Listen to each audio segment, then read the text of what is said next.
Hi hello ಎಲ್ರಿಗೂ ನಮಸ್ಕಾರ.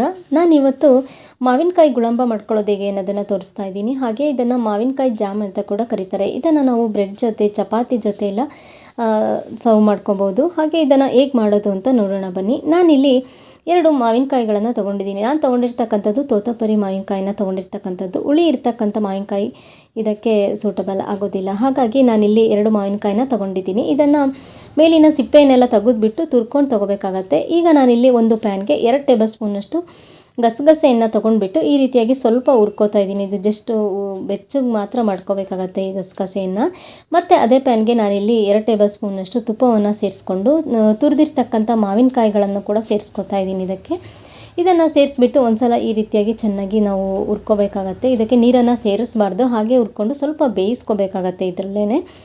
ಈಗ ನಾನಿಲ್ಲಿ 1 ಕಪ್ನಷ್ಟು ಬೆಲ್ಲವನ್ನು ತೊಗೊಂಡಿದ್ದೀನಿ. ಬೆಲ್ಲದ ಬದಲಾಗಿ ನೀವು ಸಕ್ಕರೆ ಕೂಡ ಸೇರಿಸ್ಕೋಬೋದು. ಸಿಹಿ ಪ್ರಮಾಣವನ್ನು ನಿಮಗೆ ಅನುಗುಣವಾಗಿ ನೀವು ಸೇರಿಸ್ಕೋಬೇಕಾಗತ್ತೆ. ಇದನ್ನು ನಾವು ಚೆನ್ನಾಗಿ ಒಂದ್ಸಲ ಮಿಕ್ಸ್ ಮಾಡಿಕೊಂಡು 5 ನಿಮಿಷಗಳ ಕಾಲ ಈ ರೀತಿಯಾಗಿ ಲಿಡ್ನ ಕ್ಲೋಸ್ ಮಾಡಿ ಬೇಯಿಸ್ಕೋಬೇಕಾಗತ್ತೆ ಇದನ್ನು ಕೂಡ. ಸೊ ನೀವಿಲ್ಲಿ ನೋಡ್ತಿರ್ಬೋದು, ಈ ರೀತಿಯಾಗಿ ನಾವು ಮಾವಿನಕಾಯಿಗಳನ್ನು ಕೂಡ ಬೇಯಿಸ್ಕೊಂಡು ತೊಗೊಂಡಿರ್ತಕ್ಕಂಥದ್ದು. ಚೆನ್ನಾಗಿ ಒಂದ್ಸಲ ಮಿಕ್ಸ್ ಮಾಡ್ಕೋಬೇಕು. ಬೆಲ್ಲ ಎಲ್ಲ ಸೇರಿಸ್ತಾ ಇದ್ದಾಗೇ ಸ್ವಲ್ಪ ನೀರು ಬಿಟ್ಕೊಳ್ಳಿಕ್ಕೆ ಸ್ಟಾರ್ಟ್ ಆಗುತ್ತೆ.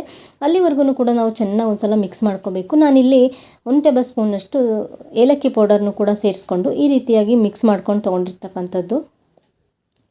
ಹಾಗೆ ಹುರಿದಿರ್ತಕ್ಕಂಥ ಗಸಗಸೆಯನ್ನು ಕೂಡ ಸೇರಿಸ್ಕೊತಾ ಇದ್ದೀನಿ. ಇದನ್ನು ಕೂಡ ಸೇರಿಸ್ಬಿಟ್ಟು ಒಂದ್ಸಲ ಚೆನ್ನಾಗಿ ಮಿಕ್ಸ್ ಮಾಡ್ಕೋಬೇಕಾಗತ್ತೆ. ಇದನ್ನು ಒಂದ್ಸಲ ಮಾವಿನಕಾಯಿ ಸೀಸನಲ್ಲಿ ಒಂದ್ಸಲನಾದರೂ ಇದನ್ನು ಟ್ರೈ ಮಾಡಿ ನೋಡಿ, ಕಮೆಂಟ್ ಮೂಲಕ ತಿಳಿಸಿ ಹೇಗೆ ಬಂದಿದೆ ಅಂತ ನಿಮಗೆ. ಈ ರೀತಿಯಾಗಿ ನಾವು ಚೆನ್ನಾಗಿ ಒಂದ್ಸಲ ಮಿಕ್ಸ್ ಮಾಡ್ಕೊತಾನೆ ಇರಬೇಕಾಗತ್ತೆ. ಆದಷ್ಟು ಇದನ್ನು 30 to 40 ಮಿನಿಟ್ಸ್ವರೆಗೂ ಕೂಡ ಸ್ವಲ್ಪ ಬೇಯಿಸ್ಕೊಂಡು ನಾವು ತೊಗೋಬೇಕಾಗತ್ತೆ. ಸೊ ನೋಡಿದ್ರಿ ಅಲ್ವಾ, ಕಂಪ್ಲೀಟ್ ಆದ ಮಾವಿನಕಾಯಿ ಗುಳಂಬ ಮಾಡ್ಕೊಳ್ಳೋದು ಹೇಗೆ ಅನ್ನೋದನ್ನು ತೋರಿಸಿದ್ದೀನಿ. ಇದನ್ನು ಒಂದ್ಸಲ ಟ್ರೈ ಮಾಡಿ ಕಮೆಂಟ್ ಮೂಲಕ ತಿಳಿಸಿ. ನಾನು ಮಾಡೋ ವಿಡಿಯೋ ನಿಮಗೆ ಇಷ್ಟ ಆದರೆ ಪ್ಲೀಸ್ ಲೈಕ್ ಮಾಡಿ, ನಿಮ್ಮ ಫ್ರೆಂಡ್ಸ್ ಫ್ಯಾಮಿಲಿ ಮೆಂಬರ್ಸ್ಗೆಲ್ಲ ಶೇರ್ ಮಾಡಿ. ನೀವು ಒಂದ್ಸಲ ಟ್ರೈ ಮಾಡಿ, ಹಾಗೆ ಸಬ್ಸ್ಕ್ರೈಬ್ ಮಾಡ್ಕೊಳ್ಳೋದನ್ನು ಮರಿಬೇಡಿ. Thank you for watching.